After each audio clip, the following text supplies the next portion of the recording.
Hello, hello, Aries. Welcome to your May 2018 overview reading. This is good for you if you are a sun, moon, or rising Aries. And I would like to welcome all of the new subscribers. Thank you so much for joining me. And I am using an animal deck today, so of course I had to do a themed reading. But this is going to have a similar feel to some of the other ones that I've been doing, so I hope you enjoy it. We have what is being released in this position, what is the oncoming energy, what is guiding you this month, and what is supporting you. So this is like what's unseen. Okay. And then, as usual, I have a timeline, but I'm going to get started with some oracle cards. First, I have a truth bomb card for Aries in the month of May.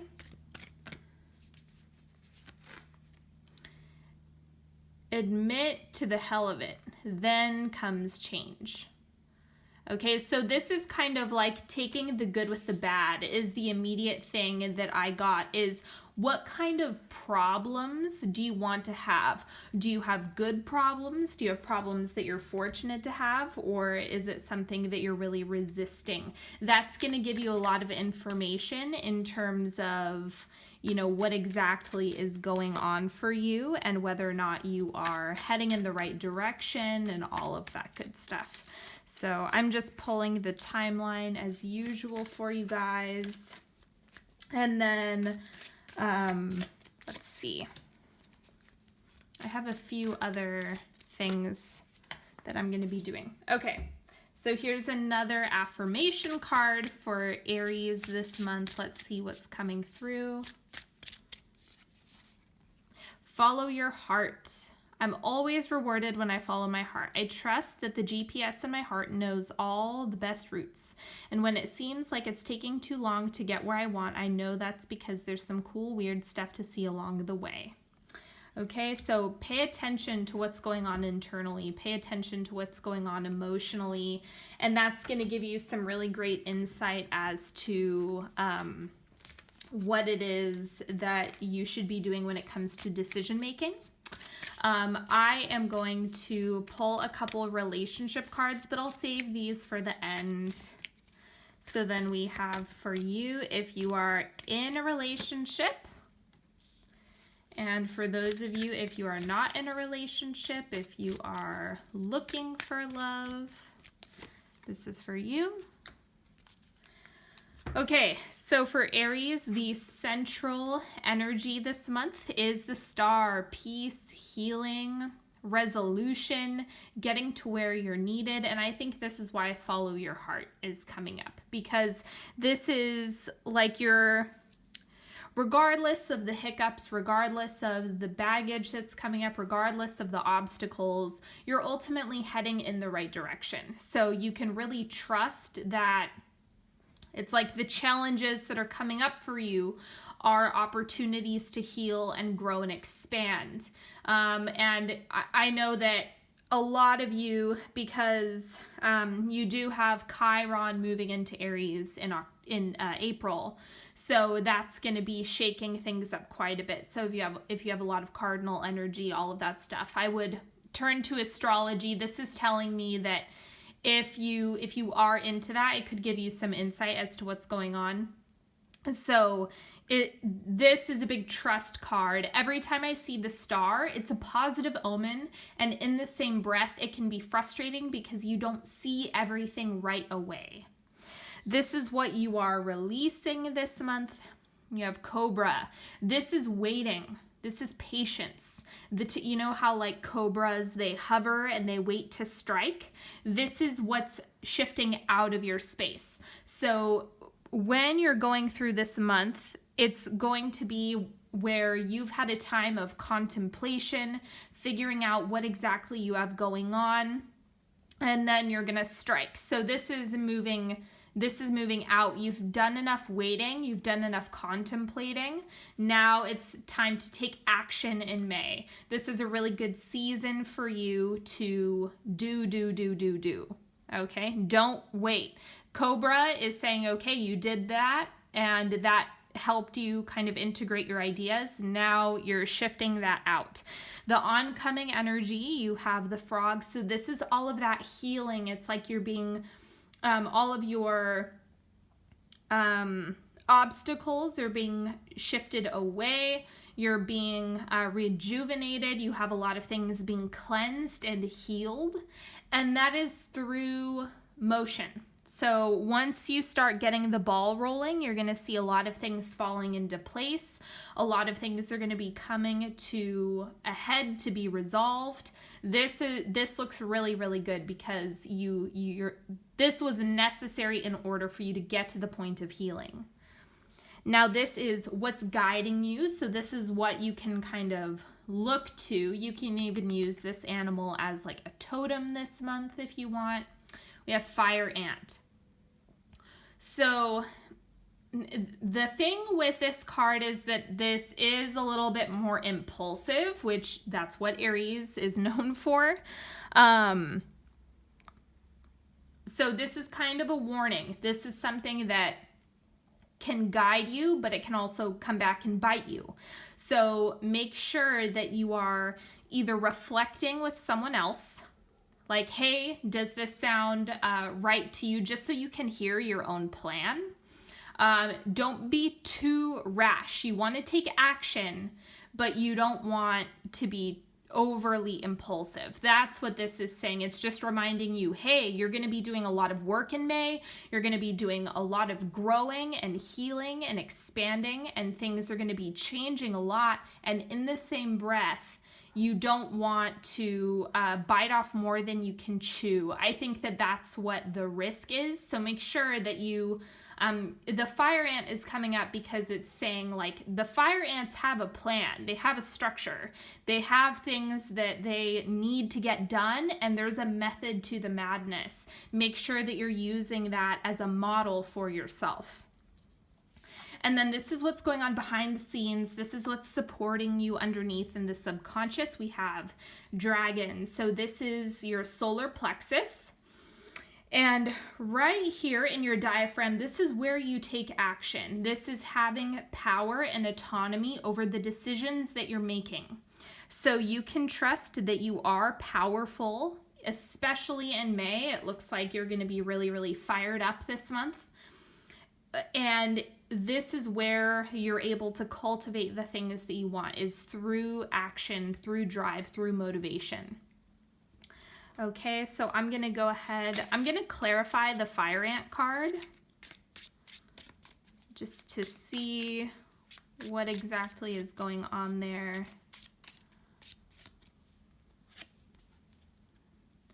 Five of rods. Yeah, so there's a little bit of that chaotic building things, you know, like patching things together, being scrappy. It's because the spring coincides with rods. So make sure that you're being as strategic as possible.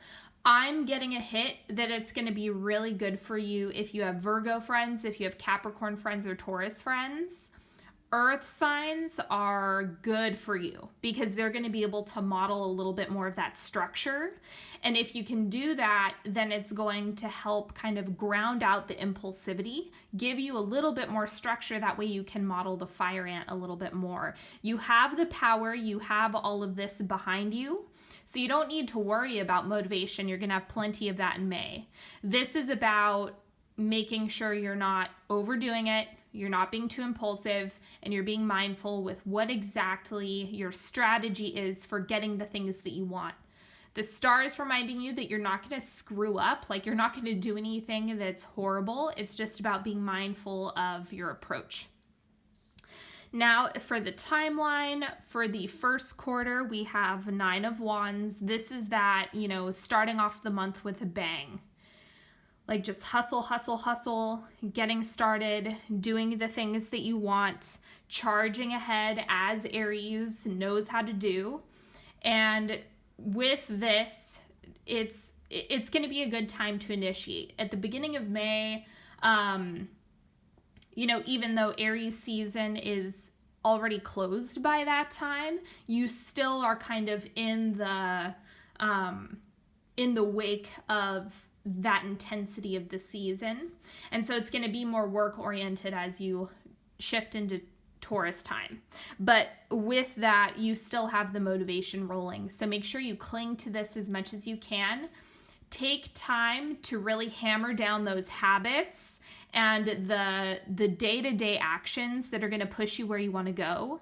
That's the biggest thing that you can do. If you can stick with consistency while you have the 9 of Rods, then it's going to be easier to maintain as you go through. Second quarter, Queen of Swords.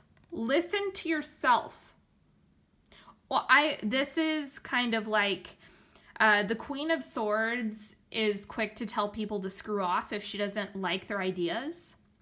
And so I would say that this is a good indication that you want to make sure you're kind of owning your crown as much as you can, and that you're being mindful of whose ideas you're letting in your space.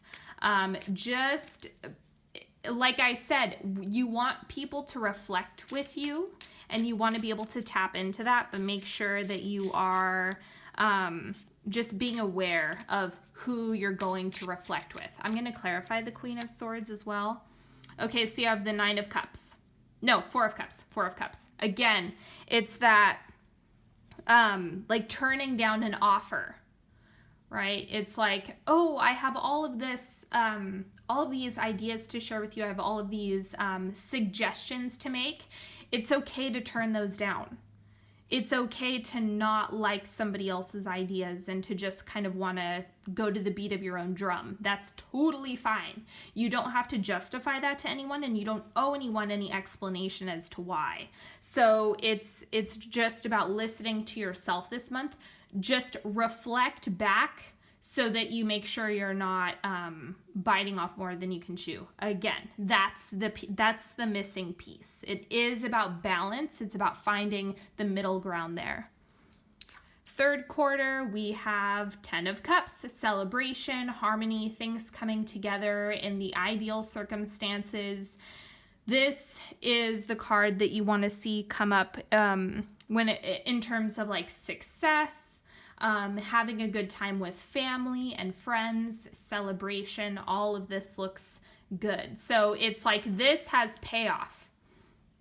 If you're having people reflect back to you, that's also going to show you what your truth is. So when somebody says something to you and it doesn't ring as true, that's really, really great information for you to have. So don't think that it's a waste to connect with other people. You want to do that so that you can affirm to yourself what you already know to be true. And then you get the payoff. Then you get the 10 of Cups. Then you get all of the celebration and harmony that you've been working towards. And the fourth quarter, we have 10 of Wands. Watch yourself. Seriously, you can prevent the 10 of Wands. This is that overwhelm. Uh-oh, I took on too much. Okay, so you don't have to get to this point. Just really pace yourself. You have the right recipe to get a lot done, but that's not going to hold up if you overdo it prematurely. You have to keep in mind what is sustainable. That's the one question that you want to ask yourself. Is this sustainable? Can I do this long term? If the answer is no, if you are going to burn out fast, then make sure you start to have things like trickle down, that you introduce things slowly that you want to accomplish rather than trying to initiate everything all at the same time. It's good to do that with the most important things, but you don't want to overdo it and then kick yourself later on. So pace yourself, stay grounded, reflect with other people, make sure that you are just having yourself, what am I trying to say? Think ahead. Think ahead. That would be the biggest piece of advice, is just pace yourself and think ahead. Okay, I'm going to clarify the 10 of Wands. Okay, 10 of Cups. So it is like you might be feeling really good throughout the month, and that could cause you to miscalculate how much you're taking on. And so it's a good time to just keep track, like how many things do you have going. Again, add structure. If you have structure, if you ground yourself out, with a little bit of that earth energy, that's really going to help you this month.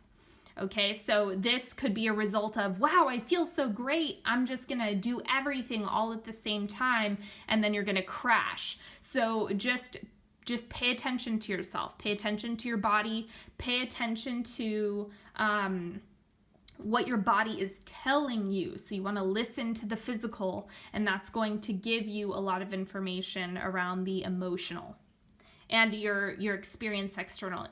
Okay, anyway, enough of that. So this is for you if you are currently in partnership. Curiosity, meeting new people. I remember what a treasure trove of opinions, interests, and stories they are, but these treasures will only be unlocked if I embrace my curiosity. So I'll be curious and you be interesting. Deal? I think these cards are really cute. The thing with this is if you are in a conflict with a partner, which, there's a lot of fire going on. So if it becomes explosive, in terms of communication, I get it, especially because Chiron, those first degrees of Chiron can be really intense in Aries. So just ask questions, be curious. It's better to not take things personally and not fill in the gaps yourself, and to instead ask questions. You want to understand your partner rather than just jump ahead and make assumptions, because that could make it a stickier situation than it needs to be. This does not need to be hard. You just want to ask questions. You want to have all the information, or as much information as you can, before you jump to any conclusions. Now, if you are looking for partnership, surrender. Hear ye, hear ye. You are hereby being called to unclench your grip on any old thought patterns that are getting in your way. Surrender any ideas that make you feel like a victim of circumstance, or which make your dream relationship seem like an impossibility. The mayor of reinvention has just arrived and has made the following decree. Limiting beliefs around yourself and your life are here forthwith, officially and indubitably declared for the birds. Okay, so letting go of the things that are causing gridlock in your control. Super easy, again, for that Aries energy to do. If you have other fixed energy, if you have a lot of Aquarius in your chart, I don't know why I'm talking about astrology so much in this reading, but the bottom line is that if you are more of an obsessive person, if you're really, really controlling, super easy to do, it's time to kind of loosen your grip and allow there to be space for good things to come in, rather than just dress rehearsing what you think is going to happen. So it's about opening that up for yourself, and it's going to make this a lot easier. Okay, now I'm going to do a 3-card pick as usual. These cards, my friend just made this deck actually. I'll put the link I know a lot of people have liked this. So as you guys know, all of the links that I use are in the all the cards I use are in the description box. So if you are interested in what I used, just look in there. And she was fully funded for her Indiegogo, so she still has the sale running if you want to get a deck. So these are more advice-based. And the way she does these cards is there's 3 phrases along with 1 word. So if you want to pick a card, that's fine. But then just pay attention to the phrase that really stands out to you, because that's your intuition letting you know what you need to hear. Okay, so pick a card, don't pick a card. I don't care. This is for you. Do whatever you want. So card number 1, we have expression. Your creative soul beckons you to create something tangible. Wait no longer. What you wish to make wishes you to make it. Tell us the truth with beauty. So this is your second chakra, so that's creation, as well as your fifth, which is vocal expression. So make sure that you are doing things that you want and you are communicating what you need. Card number 2, gratitude. Notice your supports. Appreciate your own willingness to do the work. Give thanks for all that's coming your way. So this is thanking. The other thing I want to add, thank your guides, God, divine source, whatever you work with. Show gratitude for the manifestation before it arrives. Okay, so that's gonna, if you show appreciation, it's gonna come your way faster. Card number 3, generative. Create an environment conducive to productivity. Keep going even if you're feeling bored with your creation. Like all masters, you will evolve yourself through the work. Okay. So it's definitely about productivity this month. Make sure that you have an environment that's congruent with that. And yeah, just pay attention to all of this. Okay, and I hope that you've enjoyed this reading. Don't forget, if you want to work with me, I do tarot spreads, single questions, one-on-one sessions, all that good stuff, with all different price ranges. So all of the links for that are in the description box, as well as the link to my website and newsletter if you are interested. And I hope you have a wonderful May, Aries. Thank you so much, and I will talk to you next time. Bye-bye.